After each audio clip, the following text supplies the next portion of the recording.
Hi, I'm Steve Adubato. It is our honor to be joined by the Honorable Christine Todd Whitman, who is the 50th governor of the great state of New Jersey. Good to see you, Governor. Good to see you again, Steve. Oh, so many things to talk about. Can we start nationally? Sure.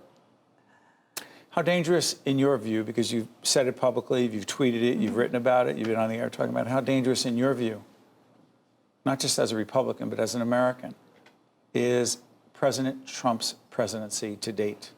I think extremely dangerous. What he's doing is marshaling people's fears, focusing their hate on one or two groups, and then undermining people's confidence in the news media, in the courts. Anybody who opposes him in any way, shape, or form, even if it's based totally on the rule of law, he'll say, well, they're wrong. I'm right, they're wrong. And people are believing that. And it's going to take a long time to come back from it. How many people are believing it? Enough to keep a lot of Republicans scared of opposing him, because they're afraid that in their primaries, these are the people that are going to come out and vote. Because, in fact, those in the center have done a lousy job of upholding that part of our responsibility. You know, sorry for interrupting, Governor. If you're listening on the audio side podcast, this is Governor Christine Todd Whitman, the 50th governor of the state of New Jersey. She had national titles as well, served in the Bush administration as the head of the EPA. Let me ask you this. One of the things about you that's always struck me is your civility, your sense in the spirit of the late Millicent Fenwick, who would disagree, but never do it disagreeably. Right. When you tweeted that, quote, Hitler has nothing on Trump, and then took that quote down, but then never said, I want to change the spirit of that tweet, I'm confused. Now, I put it up to be a shock value, to get people's attention, and then I took it down so we could engage in the further conversation. Why would I say something like that? Yeah, why? Look at what's happening. Look at the way, if you do some comparisons between the 1920s and 30s and the rhetoric then and the rhetoric we're hearing now, again, this idea of it's a certain group that's doing it all to you. You'll be all fine if we never have any Mexicans. It's really the Muslim.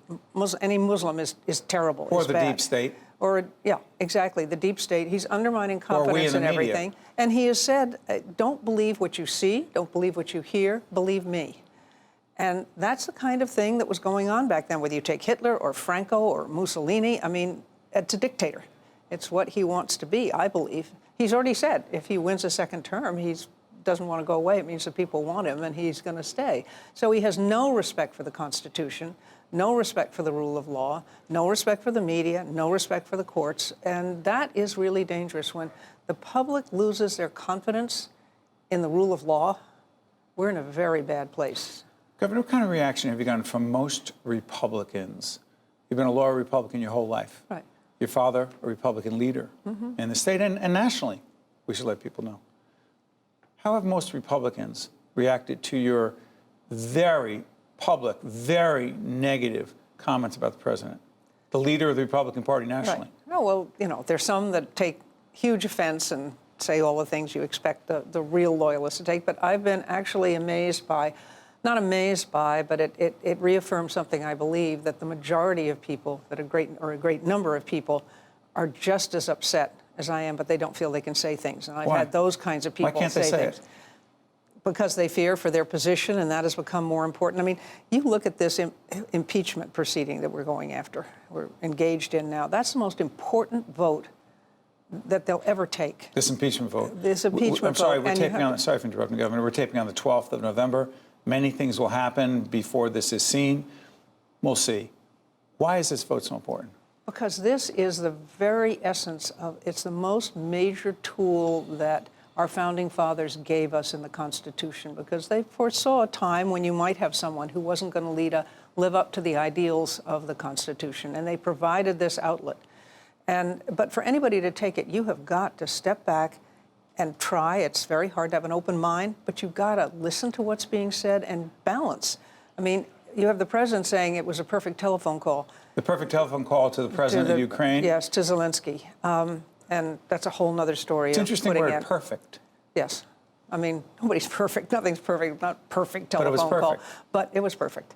And, well, hyperbole is just a little great in this administration. It's constant from the president. But the part of it is that when you see this kind of thing, you also have all these very respectable former military officers, career civil servants. I met with the ambassador when I was in Ukraine. I was in Ukraine the for ambassador these. of Ukraine who left her job. No, the Miller. Miller. Okay. The current acting ambassador. And He's acting give us a ambassador. sense of character there. Absolutely straight shooter. I mean, somebody who's dedicated to the country. He's been in Ukraine before as the ambassador. He knows that country very well. He knows that there was terrible corruption before, but Zelensky was elected on going after that. He has taken steps. I mean, he's required that every member of his cabinet show their entire finances on the internet. This is in Ukraine. I'm curious about this. For those who argue in the Republican Party that this is just the Democrats, by the way, we don't know how things are going to play out. Right. This is a bigger picture discussion, regardless of what happens in the House. Ultimately, the Senate will vote. There'll be a trial, if you will, if things move forward in that direction. To the Democrats who say, you know, this is nothing more than, for the Republicans who say this is the Democrats who were just upset about 2016. They were convinced that Hillary Clinton was going to win. She didn't win, and now they're trying to negate the will of the people, you say? Oh, I say, first of all, he's a minority president. We don't know that. But he won the president legitimately through the Electoral College. I think that is a mistake that the Democrats made from the get-go to say we're going to get him out right away. Stand back, let him be president. I mean, first of all, I don't know how you felt about his inaugural speech. That was the most depressing speech I think I have ever heard on a presidential inaugural. The world was coming to an end. There were riots in all our streets. People were being shot every other day. I mean, it was Why do you think he talks really like that? Because that goes to the heart of what the people who are scared, who don't feel they're making progress, who don't feel that they're getting what they're working for, they want to hear someone tell them this is why it is. And he's speaking up for them. But, Governor, to some of my friends, and you have friends as well, who will say, you know what, I may not like the way Trump speaks. I don't particularly love his demeanor. I wouldn't speak like that, they'll often say. But, you know, as we speak, economy's going well, stock market's going strong, my family's better. Then he talks about the black unemployment rate, the president does. It's lower than ever. The Hispanic unemployment rate, lower than ever. It's about the economy. Forget these other things. It's not about what he says, it's what he does, you say? Well, I say, yes, the economy is good in some parts, not as good for others. I've talked to a number of people that are not getting much better, and they're working 2 jobs or 3 jobs to stay in the same place. Ask the farmers in the Midwest about the trade embargoes with China. Now we're putting more money in, but we're taking money from another pot and putting it in their pot to try to make them whole so that they will be supportive of the president, continue to be supportive. Nobody has done everything wrong. The economy did start coming back under Obama. The unemployment rate was going down even under Obama. So that was cyclical, but you know, you take credit. If you're sitting there when it happens, you take the credit for it. Everybody does that, and I get that. But where's the infrastructure money? We were supposed to be spending billions on infrastructure. What about Gateway? None of that's happened. What about the Gateway Tunnel? Well, it's nobody's put a shovel in the ground yet. And the federal government's not on board. No. I mean, it's not happening. There are so many good things that could be doing. He could have had the shovel in the ground for, and I confess right up front, I'm on the board of the advisory board for the superconductive magnetic levitation train, which is... You don't have to confess, you just disclosed, that's fine. Okay, I'm disclosing We disclose on public television, go ahead. Fully disclosed. And that's a train that the Japanese are willing to give us the technology. They're willing to help us with the funding. It would get us from Washington to New York in less than an hour. And we could have had shovels in the ground a year ago. And what has stood in the way? the White House and the administration, moving things very slowly. And Elon Musk, they love, he has something called the Hyperloop, where you drive your Tesla into it and you get whooshed down. Nobody's ever ridden it. No one's ever, it hasn't ever carried passengers, whereas the superconductive maglev has been running in Japan now for years. Can we bring it back to New Jersey a little bit? Sure. We're speaking of Christine Todd Whitman, who was the 50th governor of the great state of New Jersey. Only woman to be the governor of this state. Unfortunately. Right? Yeah. Are you surprised at that? Yeah, I am. I mean, I would have thought we'd gotten over that a long time ago. I was hoping Kim would make it. Kim Guadagno. Yeah, Kim Guadagno. Question. The public employee pension crisis in the state has been going on for a long time. You'll have people come in here and say, you know, this has been going on for years. The state of New Jersey did not invest what they should have invested, did not keep their commitment to the public employee pension fund, which is why it's in crisis now. And that includes, they'll be critical of Chris Christie on this, even though he did, with the Democrats through Senate President Steve Sweeney and others, they did make an increased contribution. They'll blame you. They'll blame Jim McGreevey. Sure. They'll blame a whole range of governors for the past 20, 25 years that you didn't put the money in from the state end. What was it like at the time? Well, when we gave the municipalities the holiday from paying into the pension fund, it was because both of those funds were 112 and 114% funded, and we also had a time to take advantage of the stock market.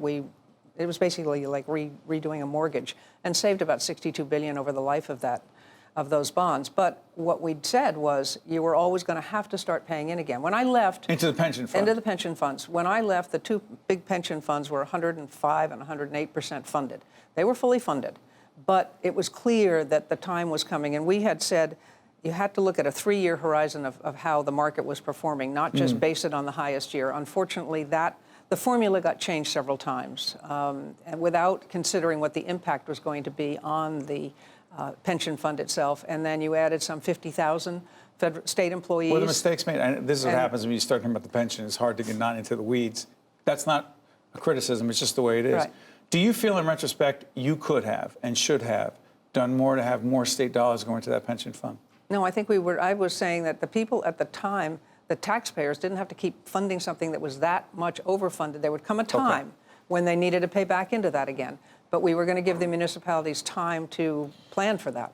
We talked about nationally the Republican Party. You made it very clear where you think certain legislators are. We've got a minute left, certain members of Congress and others.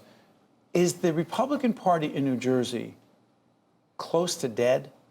Well, they did better in the last election than they expected to do. So, no, you can't say that it's dead. How would you rate Phil Murphy as a governor? I think he's got to learn how to get along a little bit better with the Democrats. But he seems wait a minute, he is a Democrat. Well, the Democrat leadership, shall we say. I'm not sure they can ever repair the damage totally, but he seems to be doing more now as far as working with Steve Sweeney. It's interesting you say that. In a few seconds we have left, how much of government, from your point of view, is people getting along with other people in high-level positions as opposed to simply policy differences? That's a lot of that. It's a lot. You have to have the trust. You have to have the trust, the ability to talk to one another, the ability to work things out. That's what you do in government. It's all about, not that dirty word compromise, it's all about reaching consensus. Governor Christine Todd Whitman, always not just speaking your mind, but speaking in a civil, respectful way. That was the whole point of why we got into public broadcasting and why public broadcasting exists in the first place. Right. You honor us, Governor. Thank you for joining us. My pleasure. Good to be here. I'm Steve Adubato. We'll be right back right after this.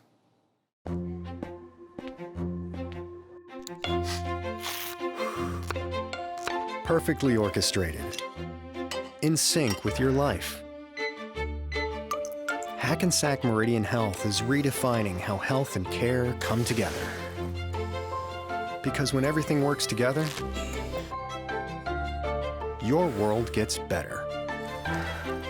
Hackensack Meridian Health, life years ahead. Also brought to you by ADP, a comprehensive provider of human resources technology and services. The New Jersey Education Association. New Jersey Sharing Network, dedicated to saving lives through organ and tissue donation. And by the law firm of Gibbons, P.C.